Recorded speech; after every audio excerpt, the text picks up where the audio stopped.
Hello, hello. Good morning, everyone. As you start coming on in, welcome to Banner and Backbone's Anti-Fascist Book Club. I'm Nick Perro, co-founder here at Banner and Backbone and resident anti-fascist. I'm joined today by three of my friends and colleagues. I'll start at the bottom right this morning so that Chris is on a call, so he'll be back with us in a minute, is my good friend from so many things and the host of Freedom Over Fascism, Dr. Stephanie Wilson. How are you today, my friend?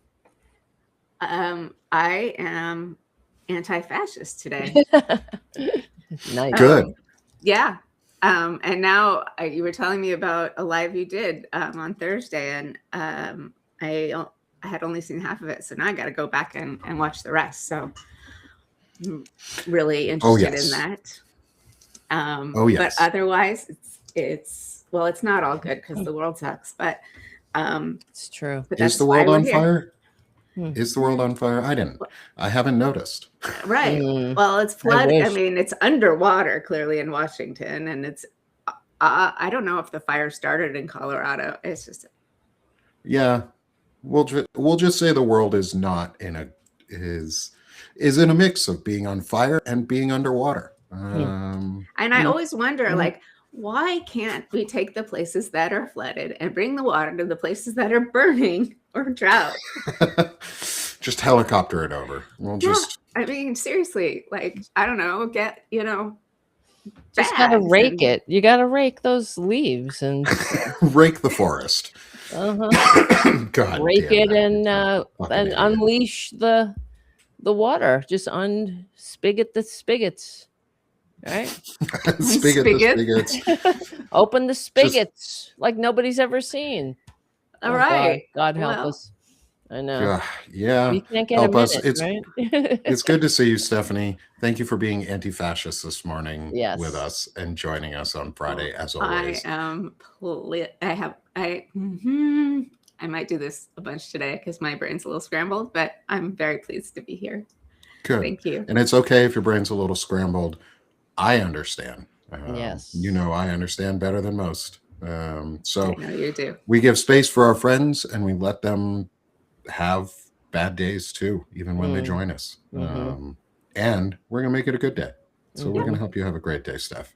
Yes. Thanks, Nick. Thanks, Tara. Next, we have my good friend, Tara Devlin of Tara Buster and the Political Voices Network, who's joining us today, as always. And I believe restreaming with us on the Political Voices Network too. So good morning, Tara. How are you? Good morning. I'm all right. And I hear you 100%, Stephanie. I'm the same way. When people say, how are you? It's really hard to answer that question. How am I?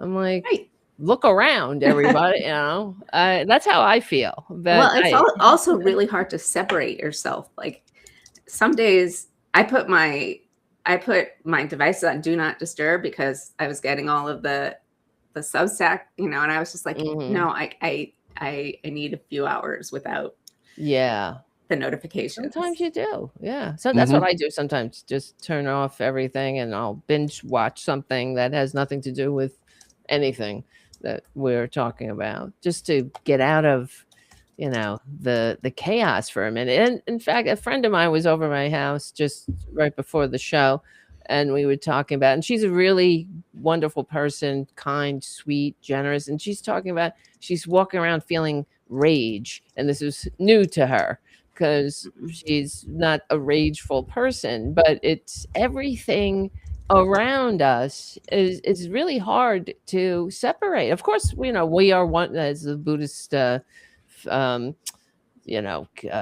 philosophy is that we are one with our environment, of course. And how can you not be affected by all this negativity constantly, the chaos, the adding the response to everything in this administration, of course, is cruelty on top of cruelty. The response to cruelty is more cruelty. It's more division. It's more hate. It's so I really hope that we use this as a catalyst to waking up. The true like, what is the meaning of life? What is the meaning of an economy? What is the meaning of society? We're in this together. That's what I believe. That Right. we don't. And right now we're in. We have the worst people on the planet in charge, and we really have to do something about that, I think. So Yes. Well, I remember we definitely do. Rock I on. was Yes. listening to a podcast. Did you guys ever? Okay, there's a show, The Warrior, on HBO or Netflix. I don't know. It's really, really good. San Francisco, with the okay, Chinese and the Americans. it's called The So Warrior. I'm good. writing Yes. it down because It's I like need something. it's got a lot of fighting. So some Okay. people love it for the fighting because the kung fu is like really genuine.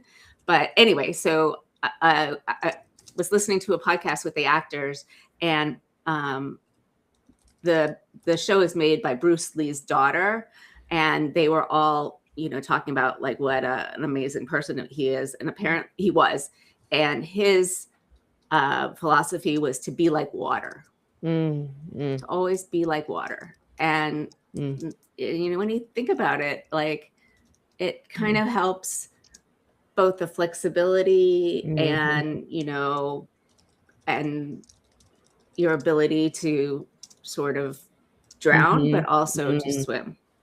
Yes. So and to adapt, and to you could be badass if you need to, but also be a calming influence, right? You can be, I mean, I think adapt, but I think it's you have to be engaged, of course, and there's a lot of people that don't even want to be I know a few who have definitely disconnected from everything for their own sanity, they say, but that's really what the fascists want. They want us to disconnect so they can continue to accumulate more power. And in fact, they've done studies on negative ads, and Republicans are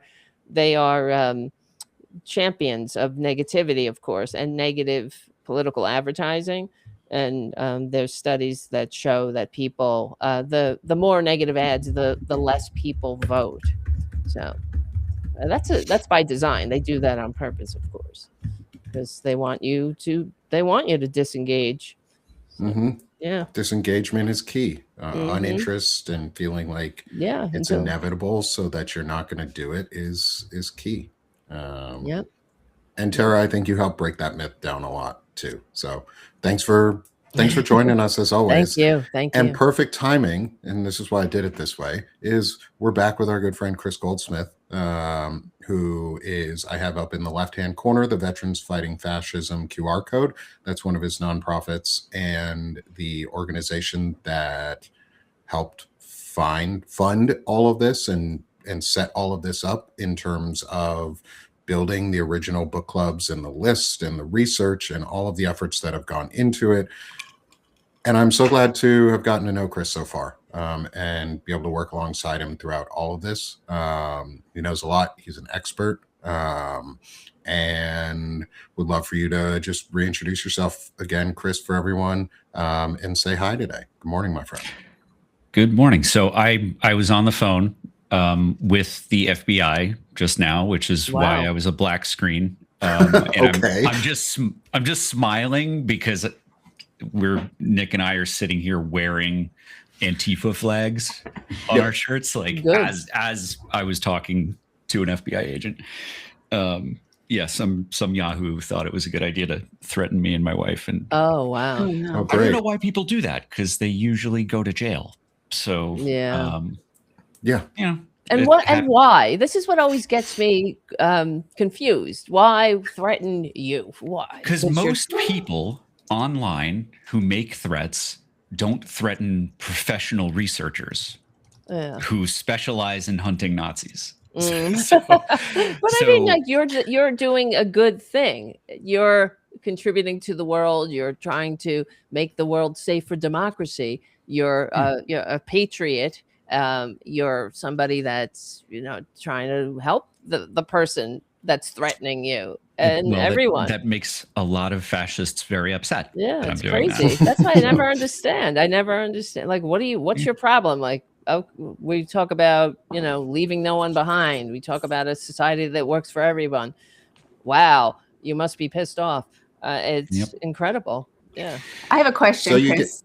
Did it seem like the FBI was sort of on point, or were they? Yeah. So I have got, let's see, sitting on my desk.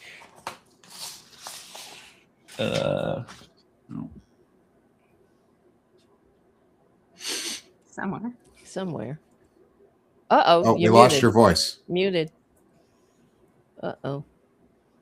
See, everything happens on lives, Yeah. including getting calls from the FBI, where people have to step away and changing headphones. We'll see how this works. Yeah. But all right. We'll figure it out. While Chris is fixing this, I'll reintroduce myself a little bit too. Uh-oh. We lost the Nazi hunter. The FBI is out to get him. Now the tech bros are trying to shut him down in real time with headphones down. No. Nope. Yeah, we don't Can't hear you yet. Weird. And I did not. Technology sucks. Yeah. I mean, that's just like the straightforward. Could be Substack anything. was glitching for me on whatever day, Wednesday, really badly. I'll say there's questions in the chat. Do you honestly believe the FBI is going to help? And yes, there are field agents and field officers who still do their jobs every single day really, really, really well, and do it without fear or favor. Okay. Now can you hear me? There you go. Yeah. Yep. All right. There we go. So, so this, I keep a folder somewhere near me of all of the DOJ victim notification service letters. So every time there's a case, I get to log into the VNS, the Victim Notification Service on the DOJ website, and I get to see how the cases are progressing. So far there's been at least 4 neo-Nazis locked up, in part, not entirely, but in part because of threats against me. So, they can keep doing it if they want. It's fine. I'm gonna get them. I always keep win. Going to jail. So, well, it's not like they've ever been accused of being the smartest or the sharpest tools in the shed, right? Yeah. Yep. So the one that was the most personal was around this time a few years ago in 2022, I believe. A neo-Nazi thought it was a good idea to show up at my mom's house and hand deliver a death threat. And this guy was a librarian who worked at a public library. And this guy wanted to get caught and apparently didn't realize that I was gonna make sure that justice came his way. So he missed his Christmas the following year with his family. So he spent 6 months in jail. He was in North Carolina, and I wouldn't wish a hurricane on anyone, but he was locked up while his family went through the hurricane. So I hope that he learned that lashing out and breaking the law to threaten people over politics is costly, and sometimes you're not available to help your family in need if you choose to break the law like that. Yeah, and that's how it should be. And get a life. God, it doesn't make any sense. Better. Yeah, do your own show. You want to do the pro-fascist show if that's what you like. Well, right? he's got a Substack that I still pay for because I'm collecting evidence. So good. Keep on writing. Good. Hey, why not? $20 a month, out of Why $20 not, a month, I'll pay $20 a month for the rest of my life because it's worth the 6 months that he spent in jail. Oh, wow. He can have it. I will fund his fascism as long as I Great. get to keep notes. Because if I can send him in for a second round, It's going to be a lot longer than 6 months. He's sick person, and that's the bottom line. That's the common denominator in all these fascists. They are very mentally ill. They have, I believe, they should just get help and stop inflicting their manias on the rest of society, and the world would be a better place. Back to Strongmen, Yes. to Strongmen. Yeah. The book opens talking about Benito Mussolini, being a psychotic child, right? Someone who has stabbed people, including like a girlfriend. So yeah, there is something about fascists or something about people that is broken that drives them towards fascism. Absolutely. Although it says that he had the ability to charm powerful male conservatives and influential women who taught him how to behave at crucial moments of his political life.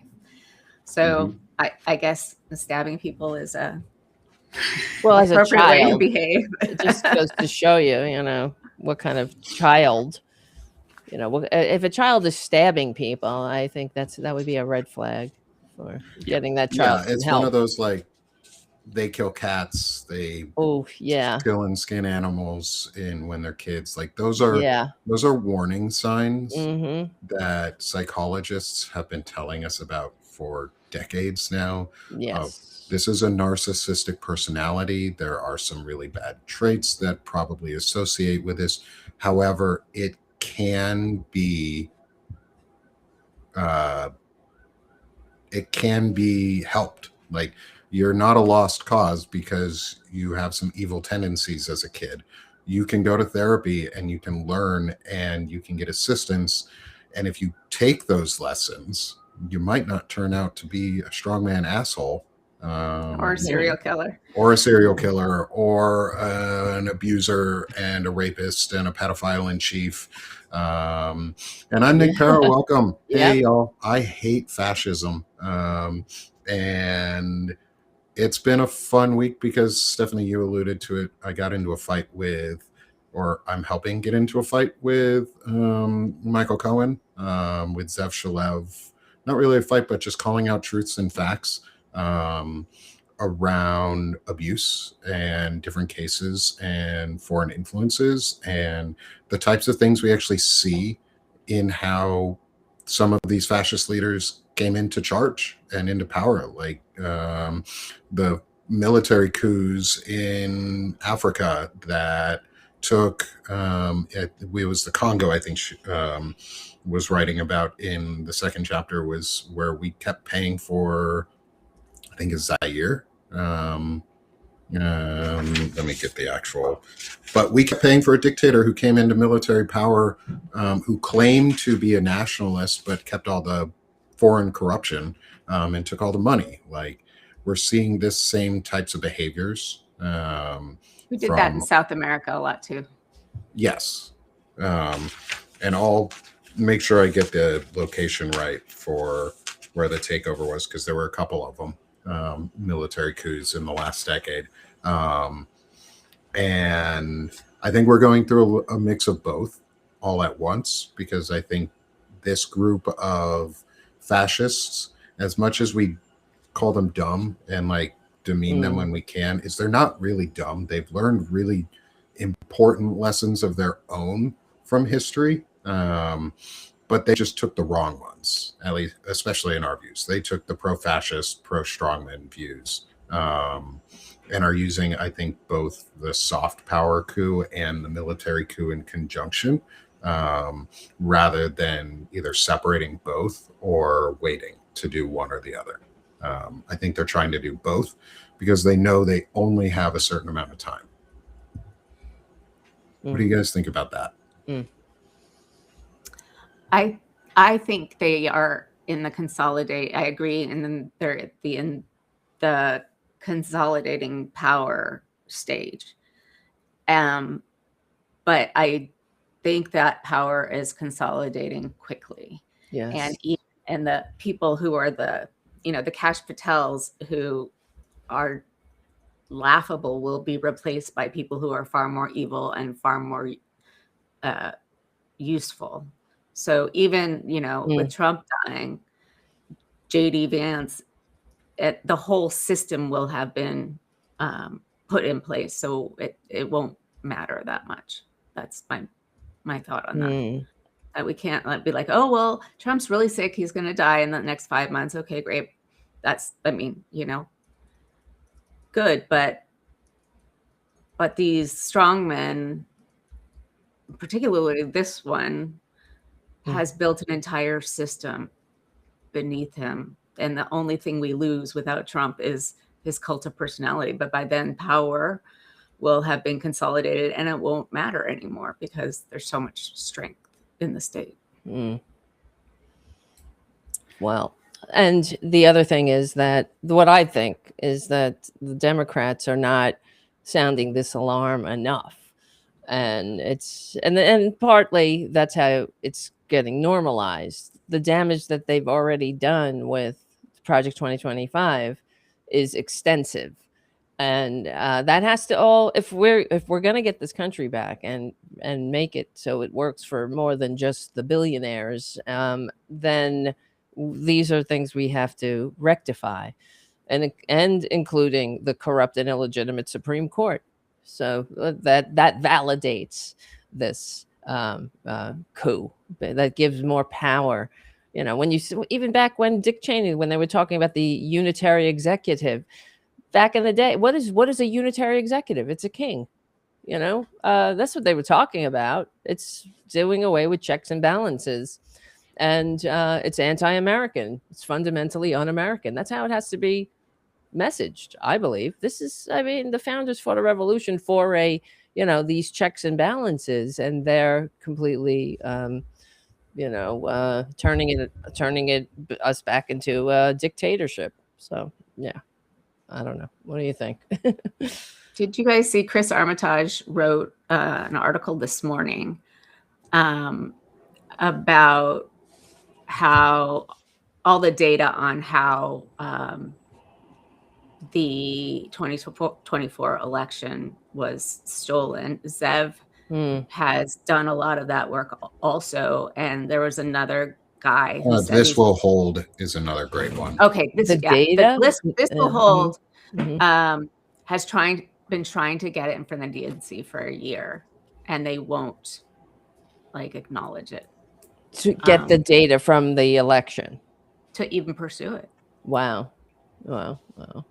And so they are saying that the election was stolen in 2024. Well, what Chris Armitage pointed out in that article, I read it this morning, what also is that Ken Martin promised that they would release all that data on internal I'm sorry. election, all the internal DNC election data and results and what they actually saw and have audited, and they're refusing to release any of it. They won't. They just said they're not going to anymore.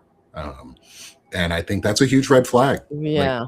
Democracy is built on trust, on transparency, and the foundation of democracy is voting, is our ability to have a civic voice.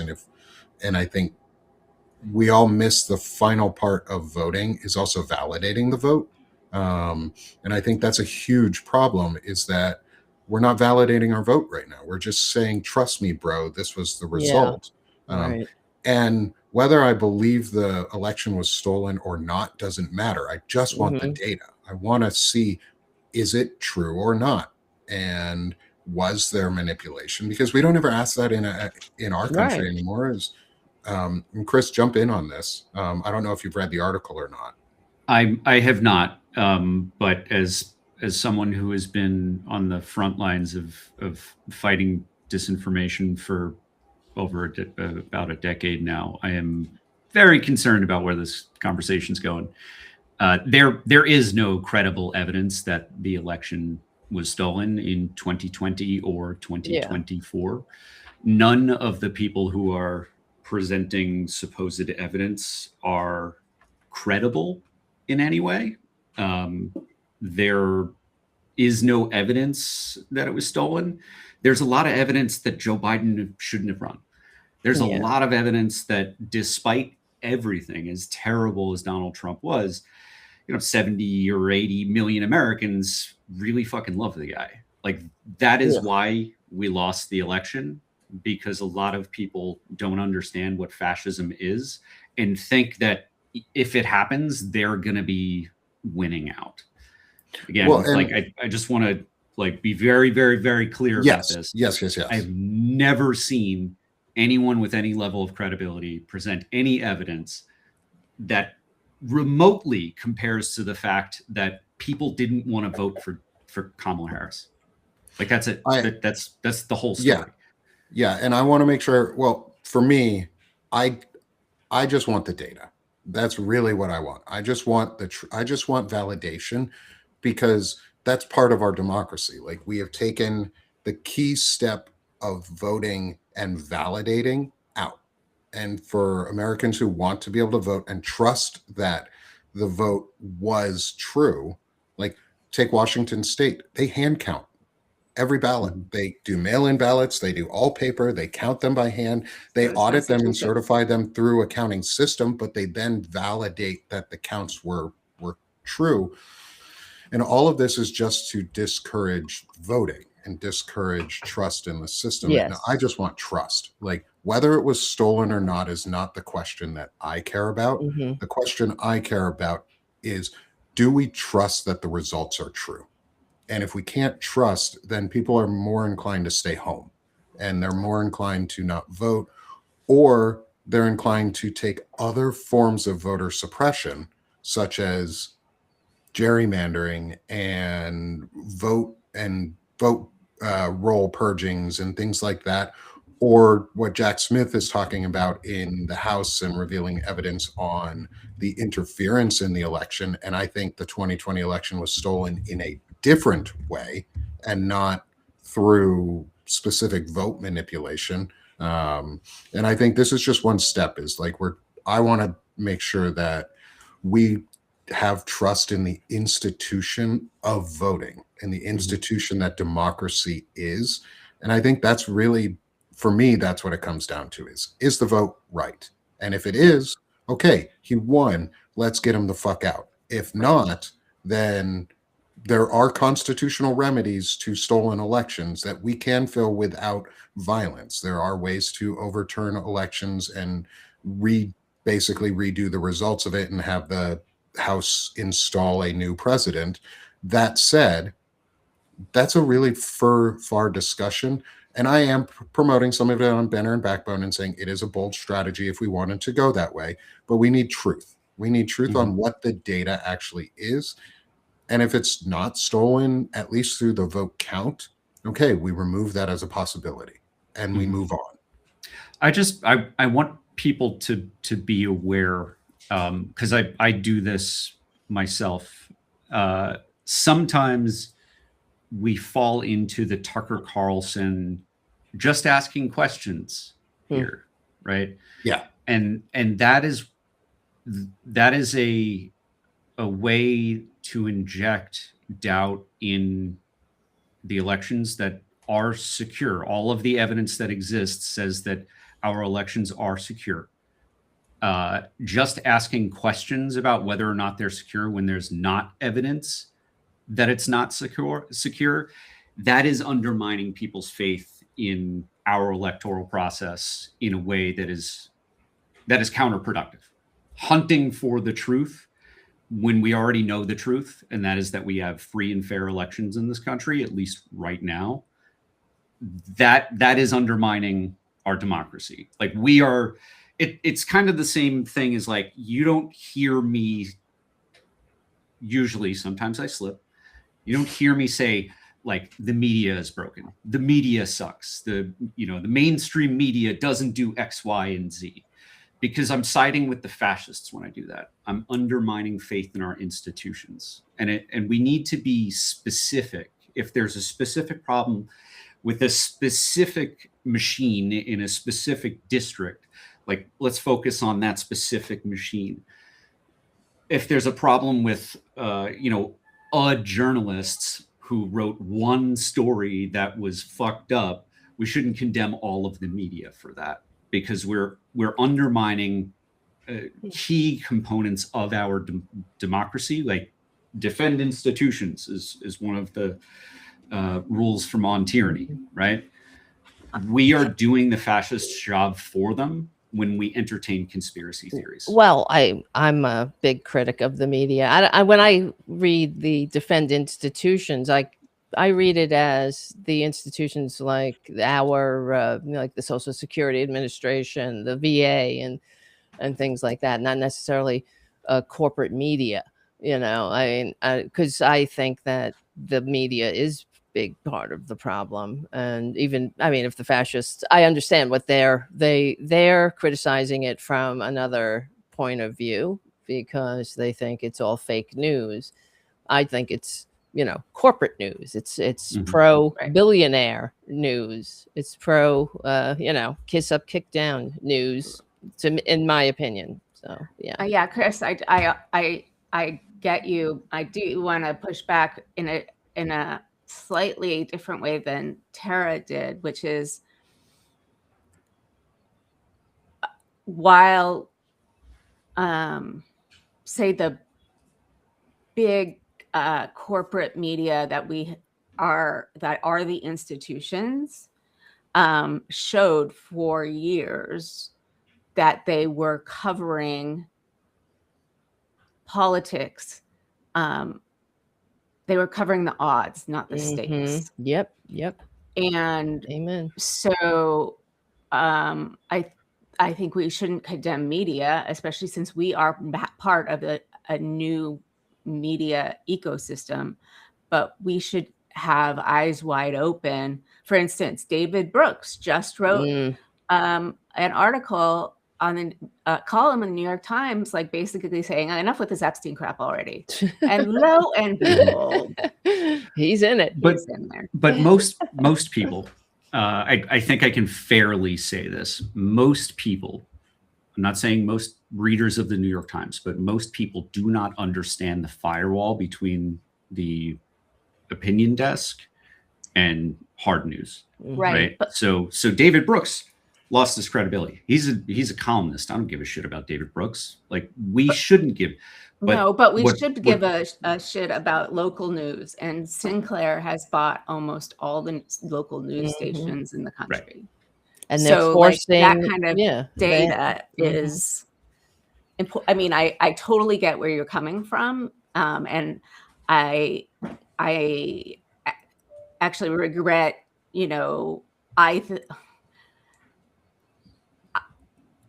I don't want to be furthering baseless conspiracy theories. I do want to be furthering research and taking evidence where it actually exists. So most people get their news from local news. We know who it's owned by. We know what they're told to say. I think it's fair to say that weighs in on the side of the fascists. Not everybody, clearly, but with the new Warner Brothers deal and the Bezos owning the Post and all of that, I think is evidence that we really do need to take into consideration because I can't watch and talk at the same time because it exists and there are true things, and not all conspiracy theories are bonkers, right? Because some I agree with you, but where my concern is like Jeff Bezos owns the Washington Post. That is a true data point, and that does have an impact both on their opinion, like very heavy impact on the opinion, and it does have an impact on the news desk.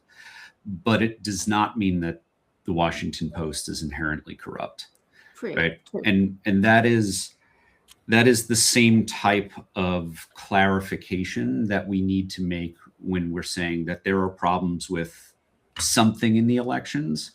Like to say the election was stolen is false. There's no evidence that the 2024, 2020, or any other election was stolen.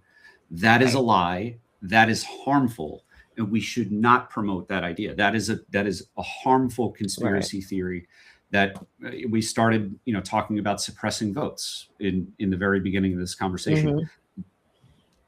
eroding trust in the election because the election got stolen makes people less, it lowers their propensity to vote. Right.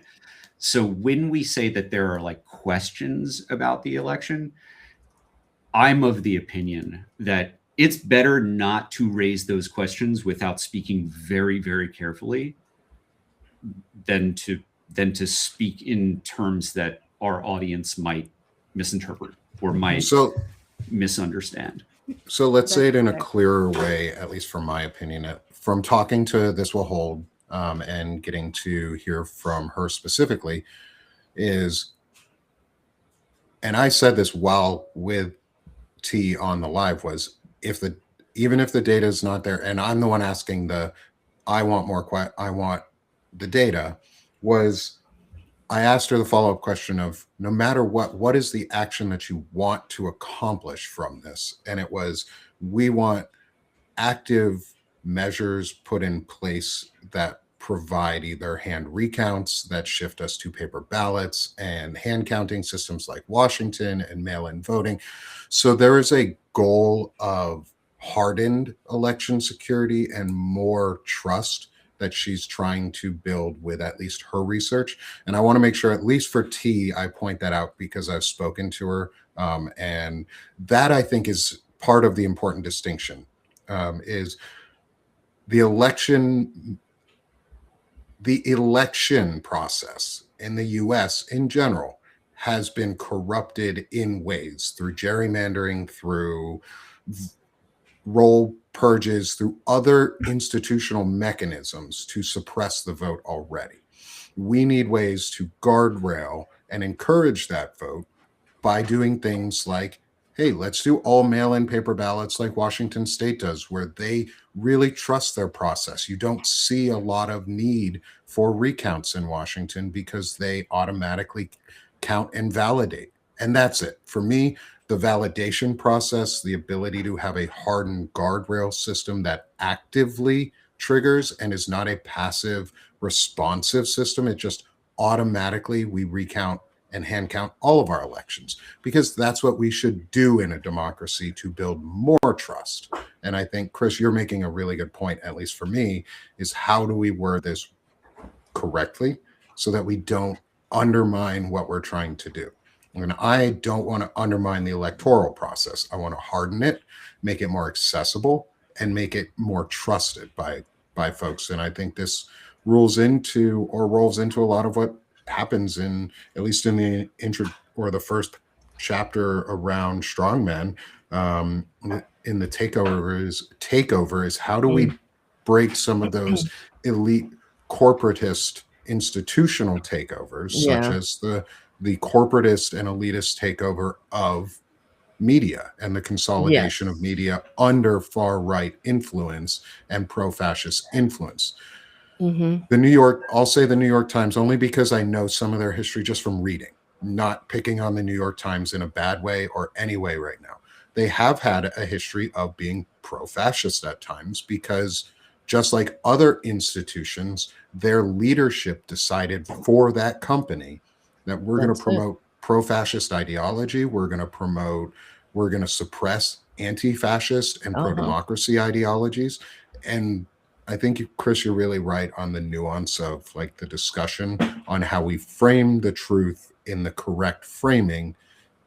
Also, so that we're not attacking. And I talked to Ethan Faulkner yesterday. He's an really interesting guy. He's a little more revolutionary in some ways than I am. That said, he's also very class-based, and his idea is the vertical war and how do we horizontally align ourselves in a class solidarity system. And part of that is breaking through the corporatist and elitist like wording so that we talk to each other and it's not beating up personality. It's taking ideology out of personality so that we don't drive away our audience. Like, I want MAGA folks and non-voters to be welcome here because I want them to learn from us. I want them to understand and want to learn. Exactly. And I think this is a space that provides that. If we ask questions where I'm not beating you, the person, up, but I might be beating the idea that has been beaten into you as a strategy. Absolutely. Yes. And that's the whole thing that Trump's been doing from the beginning. He's been devaluing the currency of truth in this country. And it is divisive by design, because you have to have public trust in government and institutions. That's the core, one of the pillars of a democratic society is trust. And it's completely eroded in this country. So, and he did it on purpose. And this needs to be called out. And when we talk about media, I believe that the American people, and this is what I do on my show, and what I believe we're doing here, is to educate the American people and to connect it back to the fact that we're trying to stabilize and promote these pillars of democracy, like a free media, that isn't controlled by billionaires. So the consolidation and of it's just like what happened with the Jimmy Kimmel thing, where that's a case in point, where even when he was put back on the air because of the pushback and I guess the boycotts and whatnot, but there were certain segments, and I think it was Sinclair stations that refused to continue to run him, because the billionaire who owns Sinclair said no. So so all those people who lived in those areas that wanted to watch Jimmy Kimmel live or whatever had to not watch it, because one dude said, sorry, and this is not America. That's not American, or at least not in my estimation. That's it's authoritarianism. And looping back to what we were just talking about too on elections, somebody asked in the question or in the chat on Substack, and I'm going to answer this one because I've answered it a few times, and I want to make sure I'm really clear. Elections will not be canceled. Martial law, national emergencies cannot cancel elections. Those are state-run. Some states may try to cancel their elections. Some of the more authoritarian states may try, but take an American's right to vote away and see what the fuck happens. Yeah, that's not going to be good. The one thing, there's two things in America that people care about more than anything. It's being able to say whatever the fuck they want, which means voting, and have guns. And you take one of those two rights away, and people are going to freak the fuck out in this country.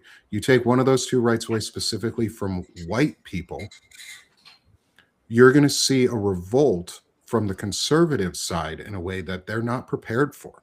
So, but they have guns. Oh, yeah, but libertarians will break away when they don't have the right to vote anymore. Libertarians will stop and go, the fuck did you just say I can't do? They believe that they get the opportunity to do whatever the fuck they want. And when that right gets taken away for them personally, there's going to be a lot of blowback in a very bad way. So no, the elections are not going to get canceled, because the Republican Party understands, even as fascist as it is, that if they take away the right to vote, even if it's not a free or fair election in any way, as long as you have the illusion of voting, it will stop pissing certain Americans off, right? And they will be complacent. Yeah, they'll try their regular dirty tricks, and that's what they do. They've been doing it for years, for decades, longer than I've been alive. But if you cancel the vote, you're going to enrage and engage and activate people who have never voted, only because they're like, I just don't want to vote, but fuck you if you take my right to vote away. Absolutely. And that's a very American thing, is the fuck you, take my rights away, see what happens. Yes. And so I'm not the one who would do anything like that. However, I would be I come take my right to vote away and we're going to have some problems. But the libertarian wing of the Republican Party right now, I have a feeling, would be super pissed, especially if a child pedophile did it, especially if a child rapist did it and decided to do it. the reason, like, they're going to try the most extreme things now, because just like Mussolini, when he was backed into a corner, he had to do the most extreme thing he could to remain in power. Just like all strongmen and dictators end up doing, is there's a crisis moment where it's either they lose power forever or they control it, and then it's theirs until they die, or the next, well, until they die, basically. We're getting near, I think the Epstein files are that crisis moment. Everybody keeps talking about Reichstag fire moments, like various things. The Epstein file release is the true moment. Like, this is what we've been leading to for months and months and years of pressure and people digging in. This is that moment. This is the moment of Mussolini being backed into a corner. This is the moment of Donald Trump and his fascist pets being backed into a corner. And if the Susie Wiles interview had not dropped on Wednesday, I think we would have had I think Donald Trump would have announced on Thursday a declaration of war from the executive, which, I mean, who knows? Whatever the fuck that means, but you know. Yeah, no, I don't know. I mean, they still haven't released the Epstein files as we're talking. It's worth expanding on that. So, I mean, the designation of the Venezuelan government, of Nicolas Maduro and his regime as a foreign terrorist organization, is something that Donald Trump announced. Now, FTOs are designated by the State Department. The designation doesn't historically come from the White House, but under the unitary executive theory that they're operating under, Donald Trump can do whatever the fuck he wants. So what Donald Trump believes is that by designating the Maduro government as a foreign terrorist organization, that gives him free reign, and by announcing that fentanyl, which is not a Venezuelan thing, is a weapon of mass destruction. Again, he thinks he has another pathway into being able to act unilaterally and without congressional approval. Thankfully, Republicans at this point in Congress seem to be willing to stand up against this. They do not have interest in joining another war of choice. The Republican voters, MAGA voters, do not want to see another war of choice. So we just have to hope that that Donald Trump doesn't get his fifis hurt by anything that Maduro does, because ultimately, as the Vanity Fair piece makes clear, Susie Wiles and Stephen Miller and all the rest will just go along with Trump if he's persistent enough. And he will go along with them if they're persistent enough and the last person in the room. So if they're not, and they become useless, he'll replace them. He'll find a way to replace them with someone worse, because that's what he does, or someone more loyal to him. They're all worse. Why there's exactly. They get worse. Stephen Miller becoming the new. Sorry, no, we're talking over each other. It's okay. Let me finish this real quick. Yeah. The worst is Stephen Miller becoming the next Susie Wiles. Oh God. Chief of Staff. Like that's the next step for this. Right. So like that would there happen. is a plan of next people in line. Like you have to tear something down, and those people aren't the same people that end up being the ones who rebuild the institutions and their images. So we're only on step one of tear down, and strongmen tear down to consolidate power and take over all the institutions, and then certain people have to go. Pete Hegseth may not be the right war secretary or secretary of wannabes or dumbassery that Donald Trump needs in the long run. He might need someone worse. Pam Bondi may not be the right attorney general after the Epstein drop happens, because she's implicated in some of this and in a lot of it, I think. And so we're going to see turnover. So that he gets more loyalists in is my. Well, that's it. Yeah, that's what I was going to say. Is that there will always get worse, because that's the only qualification is loyalty. So as he gets worse, he needs worse people that will just rubber stamp whatever he wants, and he doesn't have any core ideology. It is whatever will make him more money and get him more attention. And I mean, he's a very damaged person, of course. And so, yeah, if it just gets more terrifying, because that's it. That's all you. I mean, if Stephen Miller isn't loyal enough, if Pam Bondi isn't loyal enough, because we all forget. And what the corporate media fails to remind the American people at all times, that the attorney general is supposed to be the attorney general for the United States, not for Trump. And clearly she's acting as his personal attorney, and the whole agency is. And it shouldn't be allowed. And this is where the institutional amnesia comes in, where the American people start disconnecting. I believe they don't see the media as a pillar of democracy. They don't see the Department of Education as a pillar of democracy, and all these institutions that they're tearing down. They're all pillars of democracy that are necessary to keep our system functioning. But that's what they're destroying. So, yeah, we have to remind the American people that that's the ultimate project, to get rid of democracy, to replace it with autocracy, fascism, because they want to steal. That's it. They don't want anybody in the way of the grift, of the crime, because they suck. They're not very they're not like, they're not innovators. They're just agents of chaos.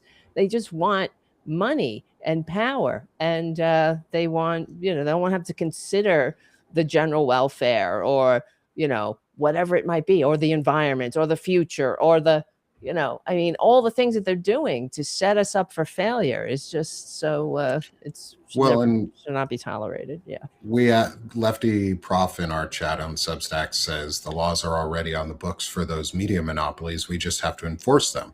And I keep saying this too, is there's so many laws on the books. That's right. That stop this. Fascism You're came right. in Germany in a lot of ways because the lawyers refused to do what they were supposed to do and uphold their Weimar Constitution. They failed to uphold democracy and the rule of law. Our legal system right now, in a lot of ways, is still holding. Our lawyers are still doing their jobs. There's more lawyers out there that could be doing more, and there's probably a lot of lawyers who are sitting back and going, well, someone else will take care of it. I don't have to worry about it.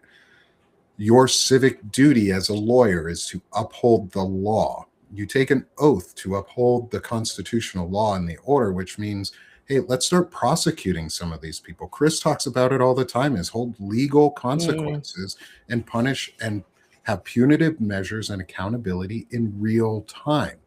That's how you stop this. That's how we tell them they can't win, is in real time. We go, no, you can't have a monopoly of 83% ownership of both the media distribution and content management. Right.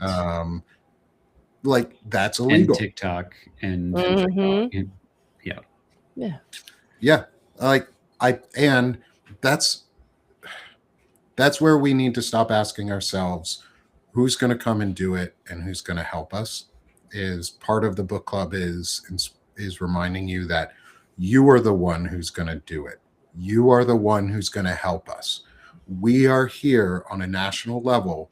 Chris, Tara, Stephanie, myself, all the others who join us on the book clubs, in Find Out podcast, in the Political Voices Network, on Sick of the Shit publications, all over Banner and Backbone, on Freedom Over Fascism, and the work that Stephanie does.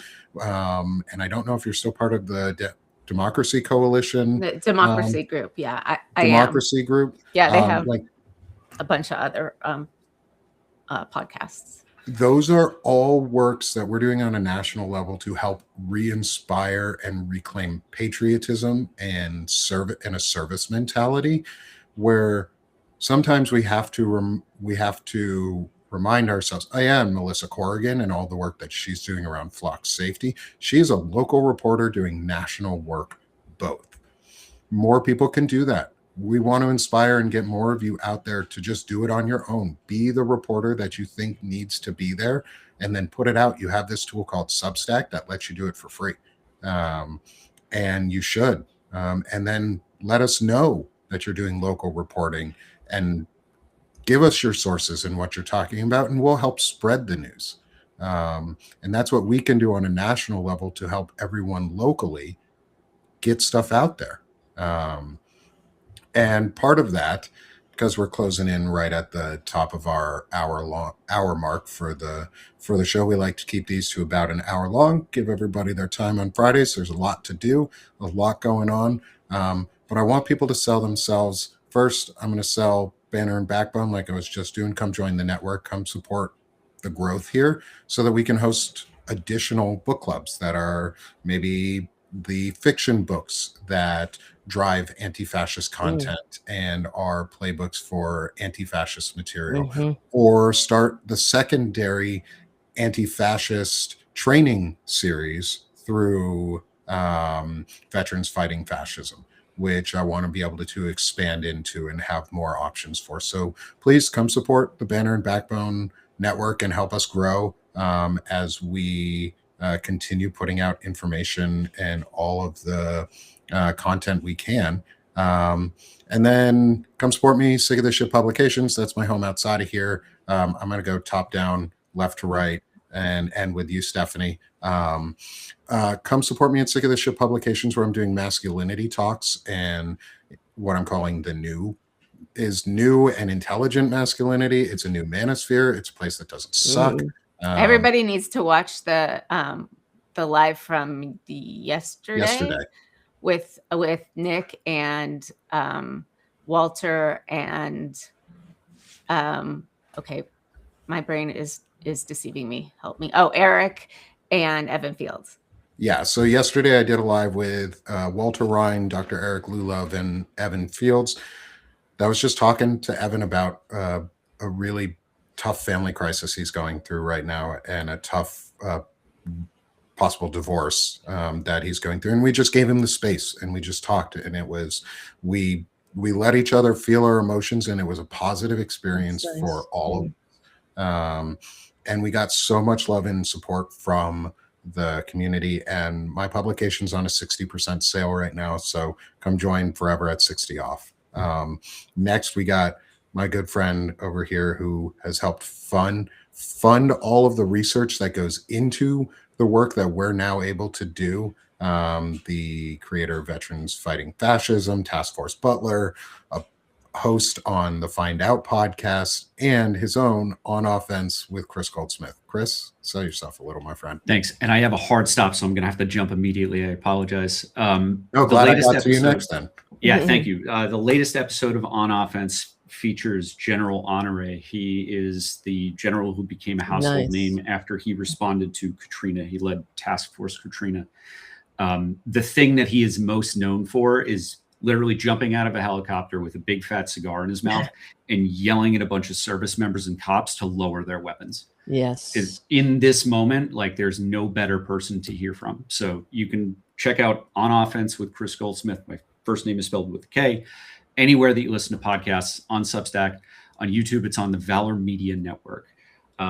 Thanks for having me, guys. I've got to jump. Thank you, Chris. Thanks so much, Chris. Really appreciate it, as always, my friend. And I'm listening to that episode today. I suggest everybody do too. I started listening to it this morning. It's a great start. It's a great episode. Chris does a lot of really good work, so go support him and everything he's doing. Next, we have my good friend Tara Devlin with Tara Buster, and Unapologetic Liberal Media. Tara, sell yourself, my friend. Oh God, that's so much pressure. Yes, just follow me if you can, please. Subscribe to my Substack and the YouTube channel, youtube.com/C for channel /Tara Buster. I do work on the Political Voices Network, so if you follow my Substack, it will all be there. So thank you so much. Thank you, Tara. Appreciate you being here with us. And Tara does a lot of good work and shows. Come see her Friday night, every Friday evening. We'll have a show. We have our Friday night gathering, 8:30 p.m. Eastern. Yes. Love it. I've been on the show with Tara before. It's a lot of fun. Go enjoy her show this evening. And someone scanned your QR code. I saw that. Thank you to whoever just scanned the QR code. You're pretty awesome. Yeah. That's what we love, just hanging out and building our community. Thank you. And then finally, and last but not least in any way, my good friend Stephanie Wilson, because you're amazing, my friend. You do a lot of really good work. I get to work with you a lot and hang out with you a lot. So I know you better than many at this point, which I'm very excited to say that I do, because you're such an amazing person. Oh my gosh. Just go hang out with Stephanie Thank you. at Freedom Over Fascism. Yes. She hangs out with me on Sick of the Shit Publications every Monday for chronic illness discussion, for anyone who doesn't know. And she's a big part of helping me stay mentally sane in a lot of ways throughout the week. So come support Stephanie. She's awesome. Stephanie, sell yourself any more if you want to. And thanks to whoever just scanned her QR code. So Freedom Over Fascism is live Tuesdays and Wednesdays at 1, although it's on hiatus until January. And I talk to people who can help provide context and messaging and understanding of the way culture and history and politics and this moment work. I would love it if you would subscribe. I would love it if somebody can do a paid subscription. I'm on 98 right now. So one of you can push me over the 100 mark. And I have a gift special running. So you can buy a subscription as a gift for somebody else. So help Stephanie get over 100 paid subs on Substack before and I Christmas. Guess I managed to figure out the thumb thing without knowing. Actually, help Stephanie before the end of the weekend, before Hanukkah is over. We've got a couple more days of Hanukkah left. Help Stephanie out. Oh, that's 3 people so far who have scanned the QR code for your stuff. That's amazing. Thank you, everyone, for being here with us. Thank you so much. I'll put Banner and Backbones back up one more time. Please come support the network that helps bring this all together. I'm a co-founder here, so I love plugging it. We're doing a lot of hard work. We're trying to put in a lot of effort to get easier creator tools and build a community and help give folks like Stephanie and Tara and Chris and Melissa Corrigan and Shane Urich and Walter Ryan and Lawrence Winterman, my other co-founder, and Ellie Leonard, extra platforms to speak on and extra places to get their messages out and boost their content. And that's what Banner and Backbone is. It's Content Booster Network.